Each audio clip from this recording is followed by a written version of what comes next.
Welcome, fight fans, to a 2024 Happy New Year. And DAZN MMA is back. Sean O'Connell, Dan Hardy, and the news cycle always keeps it spinning in combat sports. A massive announcement over the holiday. Francis Ngannou, heavyweight combat sports superstar, the baddest mixed martial artist in the heavyweight division, and for my money, the baddest heavyweight on the planet because of what we saw him do against Tyson Fury. He has his next bout. This will be in boxing against Anthony Joshua. Dan Hardy, your first reaction to this?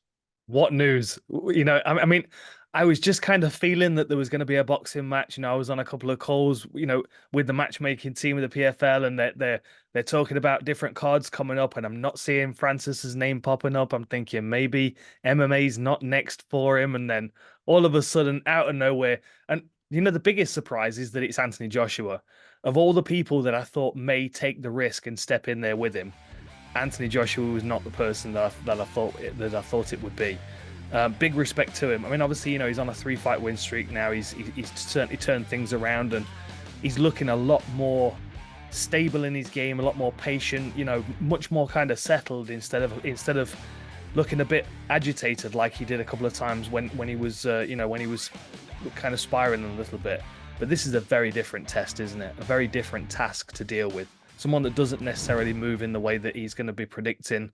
Somebody that has now got the confidence that he can do 10 rounds with at least one of the best heavyweight boxers on the planet.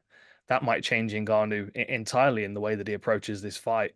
I'm very, very interested. And, and I think you probably remember me saying that I feel like of all the heavyweights on the planet, Anthony Joshua is probably one of the better matchups for Ngannou based on the fact that Ngannou is very quick and powerful, and potentially, I mean, we've seen Joshua, be put on the canvas, and I can certainly picture Ngannou doing that to him.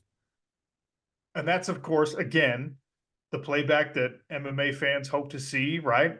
Getting a crossover star to be victorious. I mean, Francis won the night, didn't win the fight against Tyson Fury. Changed the public perception, right? But on the judges' scorecards, he was handed a loss, and yet here he is again against a top flight. I mean, there are 3 big names right now, maybe 4 big names right now in heavyweight boxing on the planet, and Francis has already crossed one of those names off his list.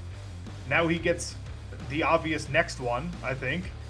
There's still the Wilder conversation in a hybrid rules, maybe an MMA match in the smart cage, potentially. I guess we haven't really heard Francis and Usyk's name mentioned in the same sentence yet, but everyone else, right? I mean, Francis is now a viable candidate, a viable star in boxing for these big-time heavyweight fights. And Anthony Joshua, like many, when the announcement was first made that Francis wanted to explore boxing, Anthony Joshua was among those that said, no, that's a gimmick. I'm not interested. I don't want to be part of this circus-type stuff. Well, what this shows me is that Anthony Joshua and his camp now realize, because of the performance we saw from Francis Ngannou, because of the economics of what we saw come out of that fight, they now realize that this is a big matchup, not just for Francis, but for Joshua also. Yeah. Supposed to take place in March, and that means it's coming quick. And a big fight for heavyweight boxing as well, because there's interest around this now. But given what Francis was able to do against Fury, I almost feel like the boxing community is going to be kind of getting behind Joshua to be like, let's just settle it. Just prove to everybody that there is a difference between the heavyweight boxers, and prove to us that it was Tyson coming in not necessarily fully prepared and not taking Ngannou as seriously. Like, I think there are going to be a lot of people watching this fight hoping that that's what's delivered.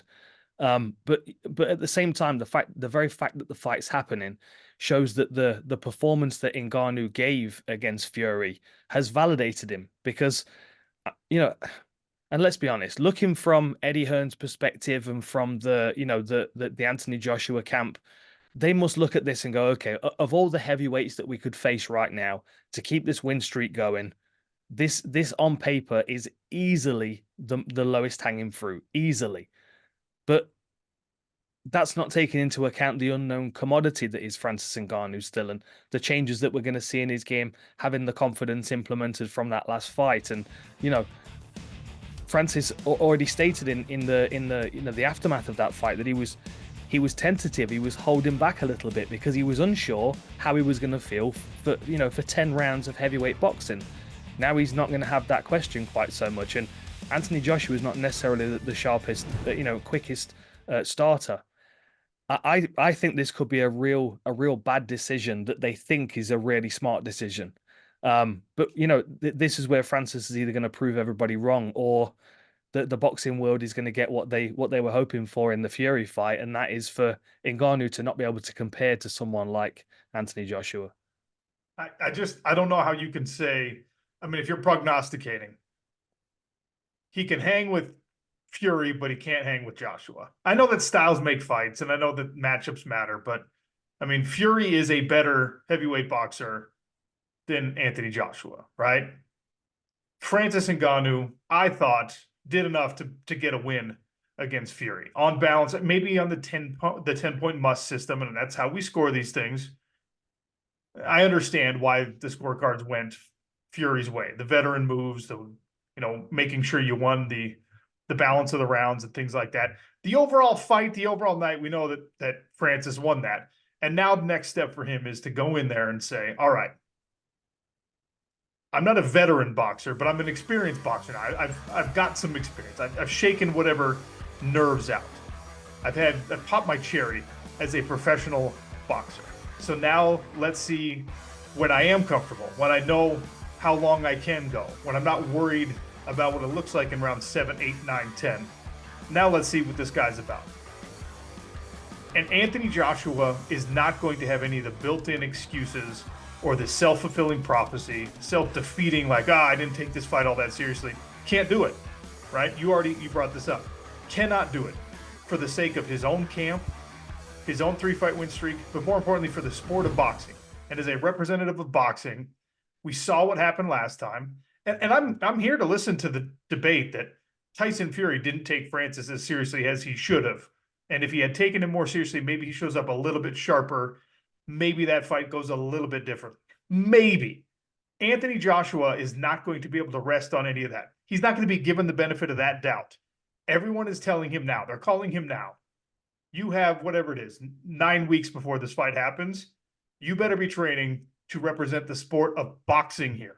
You can't let this guy come in again against two of the greatest heavyweight professional boxers on the planet as an MMA champion and steal people's lunch money. Can't do it. But that's exactly what Francis does. He comes in when all the doubts are built up against him, when nobody thinks Francis Ngannou can be that guy. He shows up and he lands punches and he knocks down people like Tyson Fury, which Anthony Joshua didn't do, can't do. So it's transitive property, I understand. I just can't wait to see it. Look, I genuinely feel like this is a, if you take away the first fight, the Fury fight, and you're trying to find, okay, let's pick 3 heavyweights that match up well against Ngannou. If you're going to give him 3 high-level boxing matches, I would certainly put Tyson Fury at the end of that line. I would make him the most difficult test in the heavyweight division right now. And I would most likely put Anthony Joshua as the first of the 3, because again, stylistically, I feel like there's a possibility that Ngannou can catch him with something, can I mean, even in the clinch when with Fury, we could see how strong Ngannou was, and I think that was a bit of a surprise. But as you said, now the surprise factor's gone. Now you're not going to get someone that is underprepared, even if that is an argument to make, which, I do think is a fair argument. I feel like if Tyson stepped in there again against Ngannou, we would get a different version of him. But what we will get for sure is the best version of Anthony Joshua, because now he knows that Ngannou is a handful, and he also knows that the reputation of boxing rests on his shoulders. It's a big moment and a lot of pressure. But it's amazing the opportunity that Francis has got now. Last thing I want to say about this, and it's less interesting than the pure boxing matchup from a sporting standpoint, but from a business standpoint, it's far more fascinating, right? Because the conversation when Francis Ngannou voluntarily decided, I'm going to leave the UFC as the heavyweight champion of the world. the phrase that kept being thrown around was he fumbled the bag. He squandered his opportunities. The UFC mouthpieces, the acolytes, the folks that are like, in firmly in that camp. Oh yeah, he's messed this up. Francis Ngannou has screwed this up.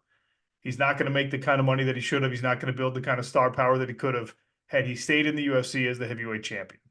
And as we talked about a couple of shows ago, what he has done is he has forged a completely novel path for heavyweight mixed martial artists, for free agency in mixed martial arts. And he has created a system for himself that absolutely works from a star power standpoint, a notoriety standpoint, an integrity standpoint, and let's be honest, most importantly, a financial standpoint. A huge bag for the Fury fight, and probably an even bigger one for this AJ fight that's coming up.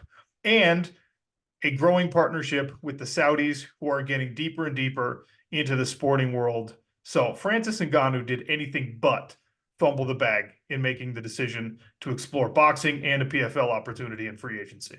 Yeah, you can't even make that statement anymore. I mean, and the gap that he left behind in the UFC heavyweight division as well, especially with the situation with John Jones being injured, Stipe now waiting out for John Jones to come back, and Tom Aspinall sitting there as the interim, getting very frustrated. I mean, it would be a dream. Understandably so. Absolutely, and and then you've got Tom Aspinall probably sitting there now watching Francis Ngannou, over in the heavyweight boxing division, making waves and making lots of money, and staying active and and having a good time. It's not ideal, really. It's not an ideal circumstance. But then at the same time, these stories they come around so seldom, don't they? The kind of story that you've got with Francis Ngannou to make moves like this, even if it gave somebody else the confidence to do it, for it to work out as well as it has done for him. I mean, it's more than a shot in a million. And let us all learn from our mistakes the first go around. All of the reasonable doubt that we were throwing at Francis, all the, yeah, I mean, look, he's great. He's a heavy puncher, but this is Tyson Fury we're talking about. Let's all learn from that. All those qualifying statements that we made. Let's learn from the mistake of underestimating Francis Ngannou. Francis and Anthony Joshua coming up in March. Huge boxing event, huge combat sports event, huge crossover. Once again, mixed martial arts meeting boxing. This is the stuff we're here for on DAZN MMA.